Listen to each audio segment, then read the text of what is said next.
Hey everyone, and welcome to, oddly enough, another Valiant PSA. This one is about getting wisdom teeth removed. And really quick, I want to note the irony of this. Last year, 2016, February, I did a video about kidney stones, my experience with them, and hopefully I can put an annotation there for it. But it's just funny that I'm doing another one of these February the next year because I had another thing go on. Like the title implies, this is my experience with having my wisdom teeth removed. I'm recording this because the kidney stones, wisdom teeth removal is a common enough thing where I feel like I can talk about it and people might be able to relate to it. I want to try and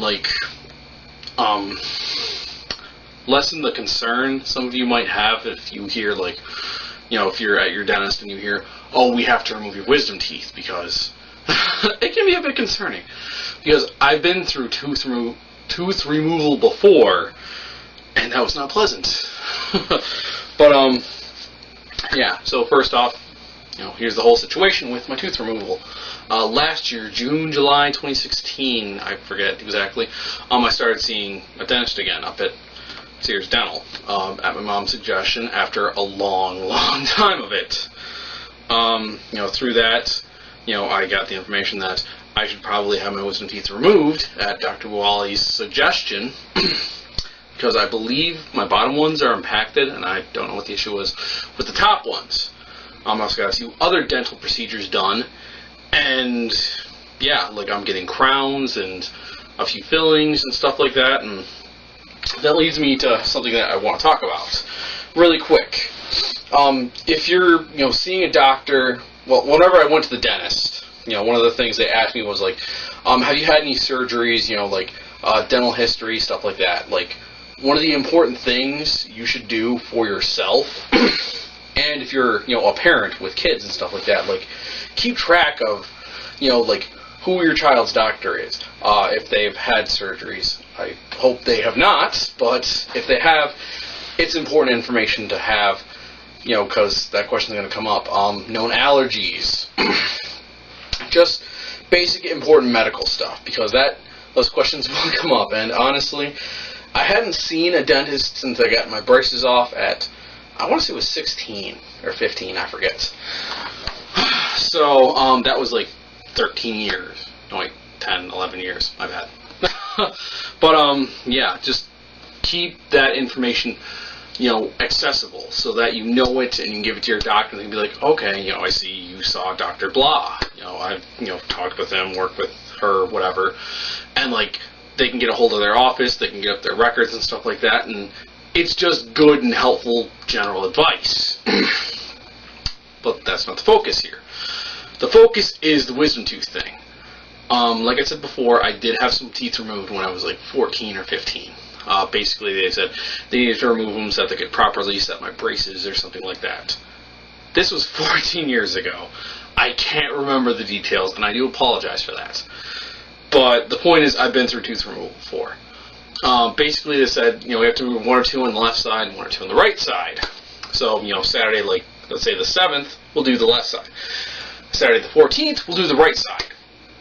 The weird thing is, I remember Saturday the 7th, okay? I took the teeth out. God, I was in pain and miserable and drooling and bleeding, and it was unpleasant. Saturday the 14th, I don't remember at all. That's just confusing to me. That was a bad experience at 14. At 29, I had my upper wisdom teeth removed. Only the uppers, because whenever I saw Dr. Bawali, he had said, I'm not comfortable doing the lowers because there's going to be a lot of cutting and work like that, and it's a bit more technical. Because, and I'm not even kidding you, for removing the upper teeth, they numbed the crap, out of my gums and jaw and stuff like that, so I didn't feel anything. Because guess how they do it? They take a pair of pliers, essentially, grab the tooth, and pull it out. They work it out a bit more gently than just grab one big yank, because that would hurt, even with Novocaine, I think. But, they worked it out, and it was unpleasant. But for some reason, maybe it was Dr. Bawali, maybe the anesthetic stuff was a lot better here. It wasn't as bad an experience for me. I got the teeth removed.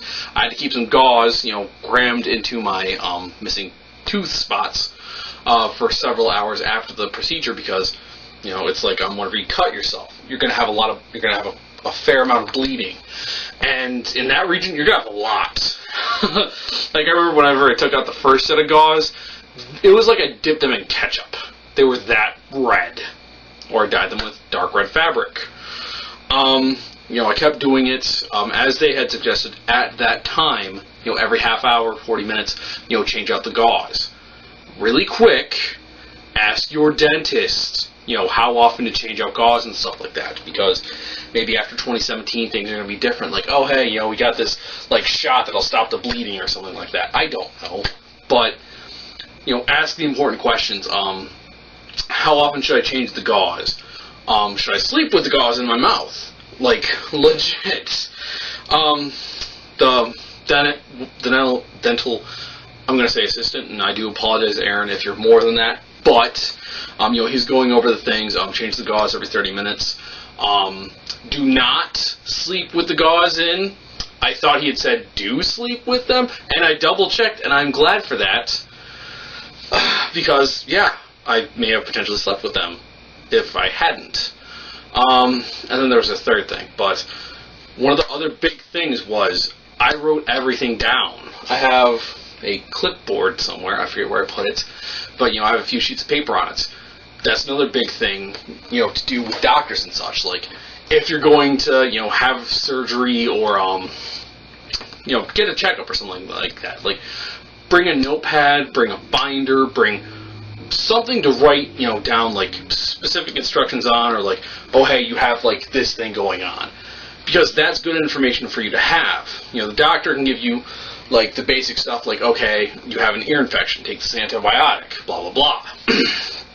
But if like, oh hey, ear infection, I think I had one, so I'm using that example, but you can do some research, on your own outside of the doctor's appointment, because unfortunately one of the things with doctors is they can only see you, like, in the set appointment time, and, like, sometimes they're behind on appointments, so you don't get in at the right time, or they have to, unfortunately rush you out so they can get to their next appointment.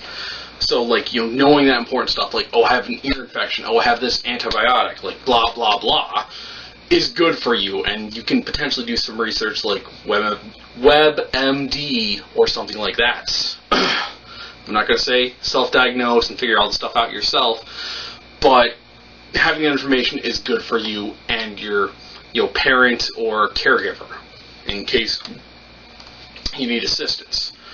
So bear that stuff in mind. Luckily for me also, speaking of caregivers, my brother Patrick drove me to the appointment because I had asked him about it a week earlier, and I also approached my brother John because Patrick apparently had an appointment with the same dentist the same day later on, but it turned out to be earlier in the day, and, like, he was still fine to drive. Getting teeth pulled, you might want someone to drive you. You could be very loopy, very in pain, I don't know. I honestly felt fine enough where I could have potentially driven, but still taking the precaution of I have a driver was a smart move. But yeah, basically, got to the appointment, got a prescription for an antibiotic, went to local pharmacy. I use CVS because my mom uses the local CVS, so, like, I've been there a few times for other things, which is another big thing, like, find a good pharmacy, I guess. But yeah, got my stuff. One of the other things Dr. Bawali had suggested, or Aaron, I remember, like, every 3 to 4 hours he'd suggested, rinsing with, like, water or salt water.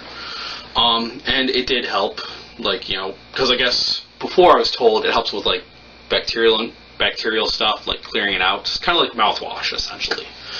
And And yeah, so I also had that. Again, listen to your dentist's instructions. Do not take what they told me as law and fact.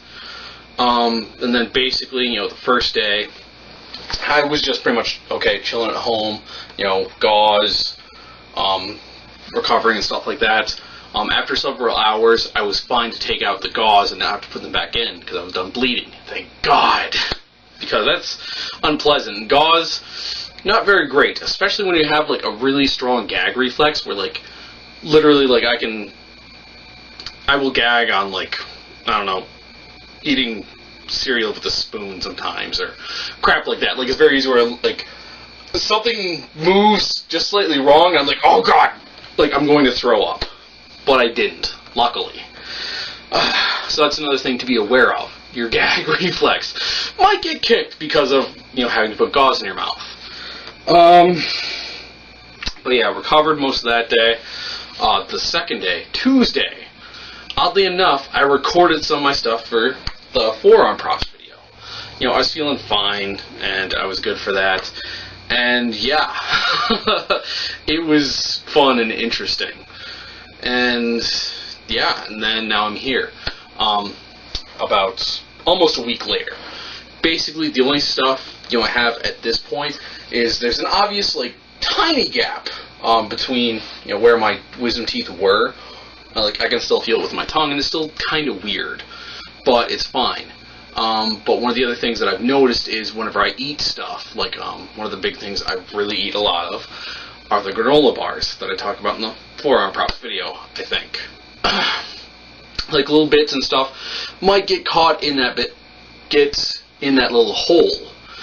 And also really quick, that hole, you know, where your tooth was, you know, will be covered over, I guess, like with your other teeth shifting slightly. Like I don't know if there's a noticeable difference, but that happened with me with mine. Just a potential thing to note. I'd say at worst, like the pain to me felt like kind of like, you know, like how a child must feel when they're teething. You know, the teeth are coming in. I had some good, you know, pain medicine, and also, I noticed one of the things that said on my bottle was acetaminophen, which I'm going to spell it out here, but that's also in, like, Advil, or, well, at least Advil. I don't know about other headache medicines, but just saying, like, you know, I took the prescription med, you know, whatever I needed to, but, like, if there was just light pain, like, oh, hey, I'll just take my Advil. There's potential, like, here's a, you know, cheaper substitute thing in case, you know, you don't have to have the strong prescription pain med. Another little tip thing. God, this is long. But, yeah, at this point, about a week later, I'm feeling fine. Crap, I didn't wrap up. You might get little food bits caught in your mouth. Honestly, one of the things I did to deal with that was the rinsing thing. You know, just get a cup of water, you know, swish around your mouth, spit out the water, and, like, it might loosen up those little bits in case they get, like, up somewhere. It's inconvenient and annoying, but I'm hoping soon enough it'll just stop being a thing, and I won't have to worry about it anymore. But, yeah. Sorry for how long this video took, but I'm hoping, you know, that through presenting how my experience with getting my wisdom teeth pulled, it helps some of you to not have concerns about it, because it can be kind of intimidating. Like I said, I've gone through this at 14, and I was like, oh my God, I'm going to be blitzed out of my head, and my jaw's going to hurt, and it's not going to be pleasant. But, you know, 2017, like 15 years later, it went a bit better than it did last time, and, you know, I'm glad for that. Again, I want to send a shout out to Pat and John for offering me the ride whenever I asked for it, because, you know, they're good brothers like that, and I appreciate you guys, you know, being willing to take the time out to do that for me. It's very helpful. And, you know, if you guys ever need assistance, let me know. Pat already called in that favor because I had to help him take his car to the mechanic so that he can get an oil change. So, I think I'm good with Pat, maybe. I'm not 100% on that, though. But if he does ask, again, I'll help him out. Just an FYI, because I care. John, I will remember that you said, yeah, dude, you know, if we're going to take you up there and stuff like that, because it's appreciated. And also, if you need help with stuff, just let me know. But yeah, that's about it. You know, if you're gonna have teeth pulled, it can suck. I will be completely honest with you. But if you have a good dentist, you know, everything should go fine. You know, it's a bit awkward having somebody jam fingers in your mouth and tools and stuff like that, but, you know, dentists are medically trained professionals, and if you found a good one, you should be fine. You know, if you don't trust a certain medical professional, you do have the option of, like, saying, hey, I would like to see another doctor, dentist, nurse, etc. Like, that's one of the important things that you need to keep in mind, is if you don't like or trust a person, that's totally fine. You are the patient, you are the consumer. You should express those concerns. Sorry. This is a crazy PSA. But, again, thank you guys for watching. I hope this video helps to deal with some of your concerns about potentially having teeth pulled. And, you know, if you have any more questions about my other things, you know, the kidney stone thing, wisdom teeth being pulled, you know, feel free to leave me a question in the comment section below. You know, and yeah, that's it. So, until probably next February, I'll have another medical issue. Have fun, stay safe, be hydrated, because it prevents kidney stones, and I, Brad, the normal guy, yeah, I know, it's not as cool. We'll catch you next time. Peace.